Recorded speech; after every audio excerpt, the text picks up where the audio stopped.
मन्नाथः श्रीजगन्नाथः मद्गुरु श्रीजगद्गुरु मदात्मा सर्वभूतात्मा तस्मै श्रीगुरवे नमः। आप सभी को नमस्कार। धर्मधारा के सत्संग श्रृंखला में मैं तनुजा ठाकुर आपका हार्दिक स्वागत करती हूँ। हमारे श्री गुरु एवं वैदिक उपासना पीठ के प्रेरणा स्रोत परात्पर गुरु परम पूज्य डॉक्टर जयंत बालाजी आठवले एवं हमारे आराध्य देव भगवान शिव के चरणों में वंदन कर आज का सत्संग आरंभ करती हूँ। आज का विषय है स्वस्थ एवं सात्विक संतान प्राप्ति हेतु माता पिता ने कौन से प्रयत्न करने चाहिए। आज का सत्संग शंका समाधान से संबंधित है। कुछ दंपतियों ने सात्विक एवं स्वस्थ संतान उनके कुल में कैसे जन्म ले, इस हेतु उन्होंने हमसे प्रश्न पूछे हैं। जैसे मेलबोर्न ऑस्ट्रेलिया से श्री ब्रजेश कुमार गुप्त ने एक संगणकीय संपत्र अर्थात ईमेल भेजा है जो इस प्रकार है। मेरा नाम ब्रजेश कुमार गुप्ता है। हम पति पत्नी आपके धर्मधारा सत्संग को नियमित सुनते हैं। मुझे आपसे एक प्रश्न पूछना है। मैं अपनी पत्नी एवं पुत्री के साथ ऑस्ट्रेलिया के मेलबोर्न नगर में पिछले 3 वर्षों से रह रहा हूँ। इस समय मेरी पत्नी गर्भवती है एवं उसे गर्भधारण किए 18 सप्ताह हुए हैं। इस समय हम पति पत्नी के लिए कौन सा मंत्र जाप या पूजा पाठ करना उचित होगा जिससे आने वाले शिशु प्रत्येक दृष्टि से स्वस्थ हो एवं जिससे मेरी पत्नी को भी लाभ मिले।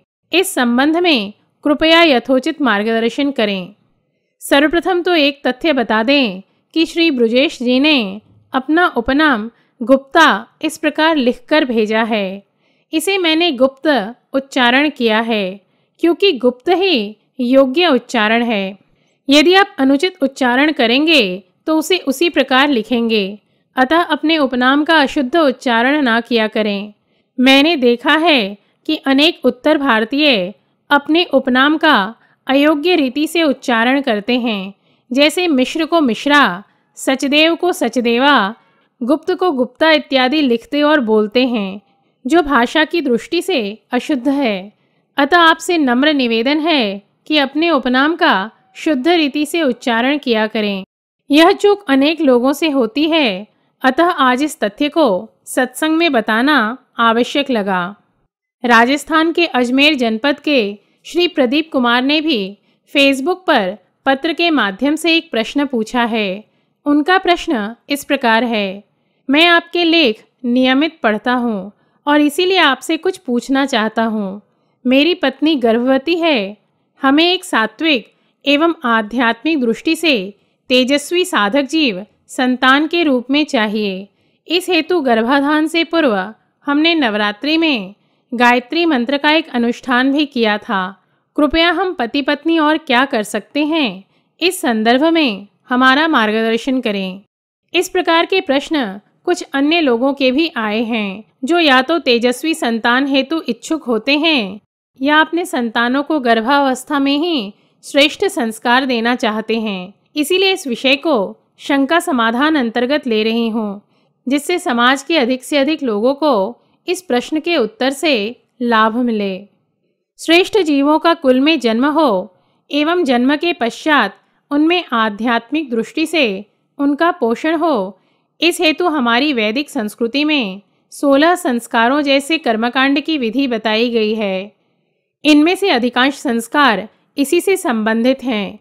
वह कैसे, यह समझने हेतु इस सत्संग में एवं आने वाले कुछ सत्संगों में 16 संस्कारों के विषय में हम जानकारी प्राप्त करेंगे। साथ ही सात्विक संतति की प्राप्ति हेतु कुछ सरल आध्यात्मिक उपाय के विषय में भी जानेंगे। इस सत्संग के विषय को विशेष महत्व दे रही हूँ क्योंकि ख्रिस्ताब्द 2025 से आरंभ होने वाले हिंदू राष्ट्र को चलाने हेतु हम हिंदुओं को उच्च कोटि की जीवात्माओं को भूतल पर उतारना अति आवश्यक है। अतः इस विषय का विवेचन विस्तार पूर्वक करने का प्रयास कर रही हूँ। आज इस सत्संग का प्रथम भाग ले रही हूँ।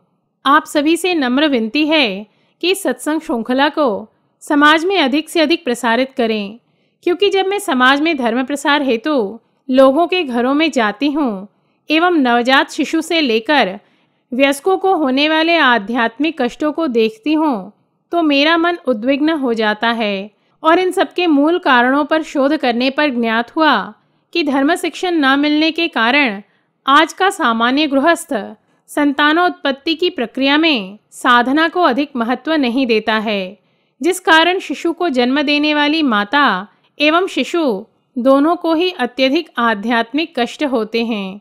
वहीं यदि योग्य प्रकार से पति पत्नी साधना करते हैं तो उनके कष्टों की तीव्रता ही न्यून नहीं होते हैं, अपितु उनके कुल में उच्च कोटि के जीव जन्म लेते हैं। ईश्वरीय कृपा से पिछले 6 वर्षों में इस संबंध में जो शोध किए एवं समाज को जो आध्यात्मिक उपाय बताए, उसके उत्कृष्ट परिणाम प्राप्त हुए।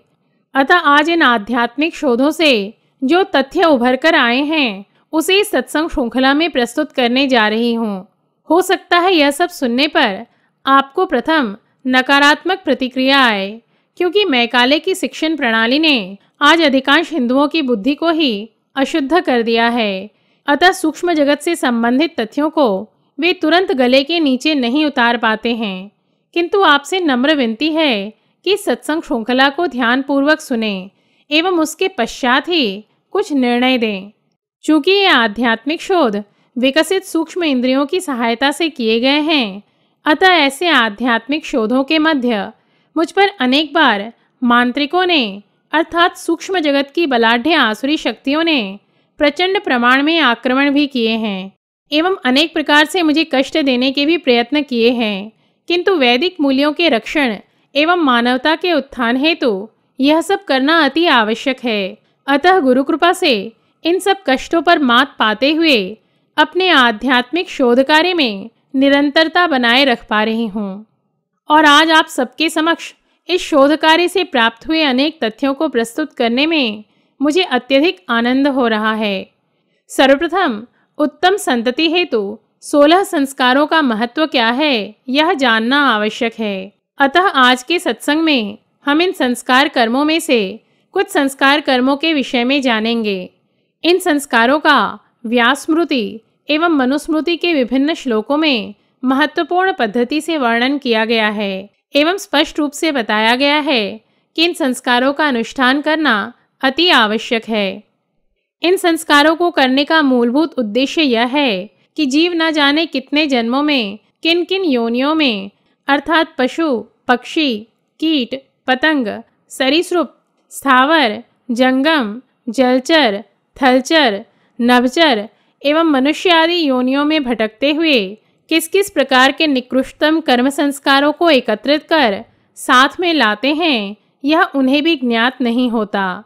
इन्हीं कर्मरूपी संस्कारों को नष्ट कर या क्षीण कर उनके स्थान पर श्रेष्ठ और नए संस्कारों को अंकित कर उसे पुष्ट कर देना ही इन संस्कार कर्मों का मूल उद्देश्य होता है। एवं इन संस्कारों से ही मनुष्य सद्गुणी, सात्विक, सदाचारी, कर्तव्यपरायण, परोपकारी एवं संयमी बनता है। मनुष्य के ऐसा बनने पर देश तथा समाज भी ऐसा ही बनता है, किंतु मनुष्य के संस्कारहीन होने से वह देश और समाज को भी भ्रष्ट कर उसे रसातल में ले जाता है, अर्थात अधर्म आचरण वाला, नास्तिक, देशद्रोही, राष्ट्रद्रोही या धर्मद्रोही बनकर समाज को दूषित करता है, जो आज आप प्रतिदिन अपने आसपास घटित होते देख ही रहे हैं।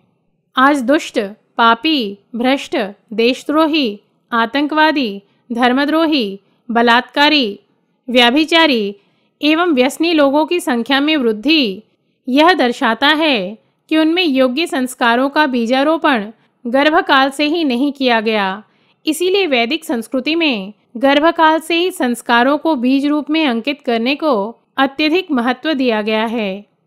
वैदिक कर्मकांड के अनुसार मनुष्य में दैवी गुण आए, इस हेतु जीव के आगमन के समय से ही कुछ संस्कार कर्म किए जाते हैं। उन्हें 16 संस्कार कहते हैं। व्हाट्सएप के इस धर्मधारा सत्संग श्रृंखला में समय की मर्यादा होती है, अतः आज के सत्संग में हम 16 संस्कारों में से प्रथम 3 संस्कार कर्मों के विषय में जानेंगे। प्रथम संस्कार है गर्भाधान। हमारे शास्त्रों में मान्य एवं उत्तम संतान की प्राप्ति के लिए यह प्रथम संस्कार है। वस्तुतः विवाह की तिथि को शुभ मुहूर्त में रखने के अनेक कारणों में से एक मुख्य कारण यह भी है। अन्य कारण क्या हैं? यह वैदिक संस्कृति अनुसार विवाह का महत्व क्या है, इस विषय को लेते समय पुनः किसी सत्संग में बताऊंगी। शास्त्रों में प्रथम पुत्र को अत्यधिक महत्वपूर्ण स्थान दिया गया है, क्योंकि चाहे राज्य का उत्तरदायित्व हो या कुटुंब का या अपने माता पिता के अंत्येष्टि का, यह सब अधिकार शास्त्र प्रथम पुत्र को देता है। अतः प्रथम पुत्र का गर्भ में आने हेतु शुभ मुहूर्त का होना अति आवश्यक होता है। आजकल कुछ पंथों में अवकाश के दिवस विवाह किया जाता है। इससे समझ में आता है कि उन पंथों का अध्यात्म शास्त्र कितना सतही है।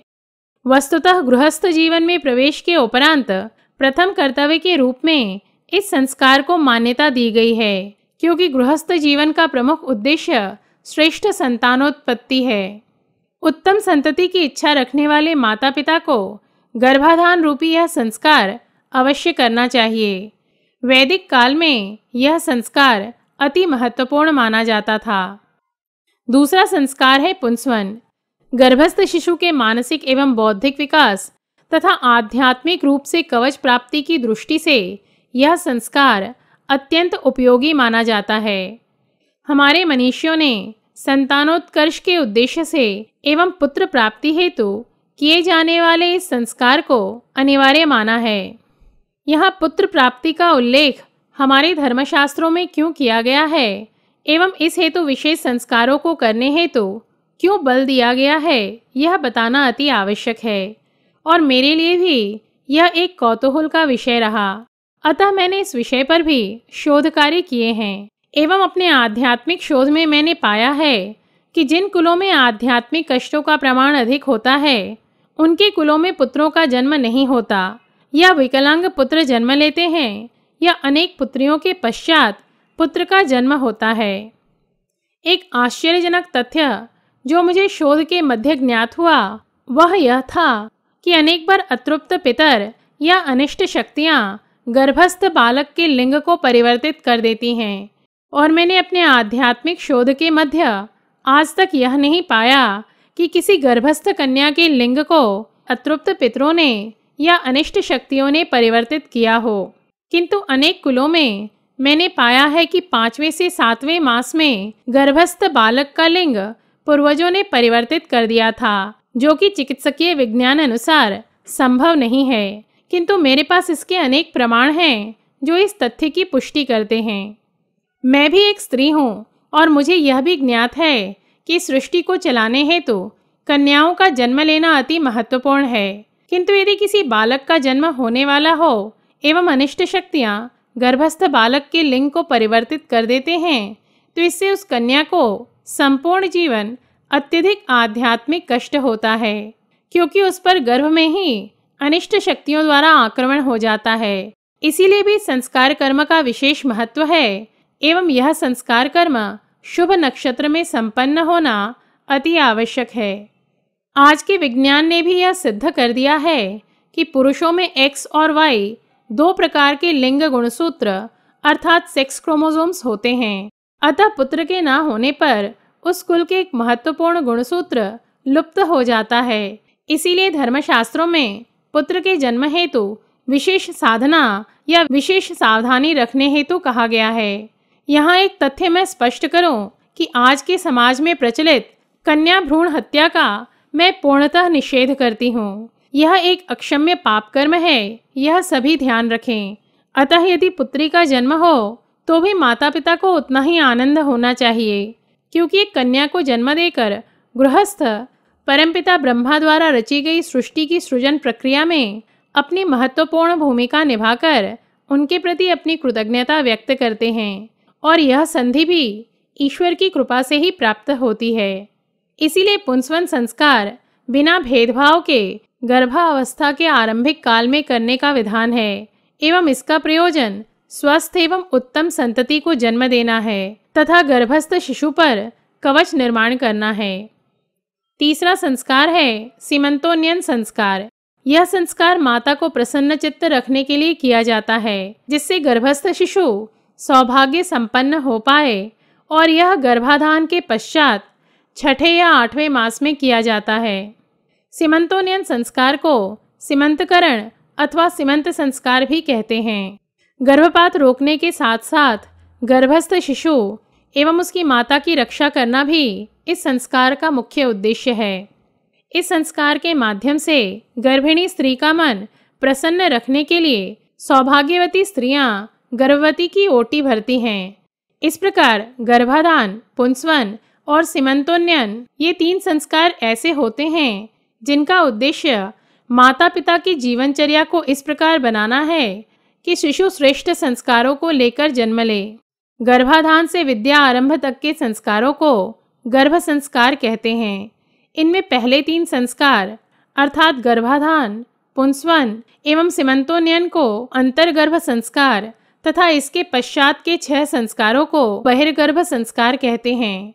गर्भ संस्कार को दोषमार्जन अथवा शोधक संस्कार भी कहा जाता है। दोषमार्जन संस्कार का तात्पर्य यह है कि शिशु के पूर्व जन्मों से आए धर्म और कर्म से संबंधित दोषों तथा गर्भ में आई विकृतियों के मार्जन के लिए ये संस्कार किए जाते हैं।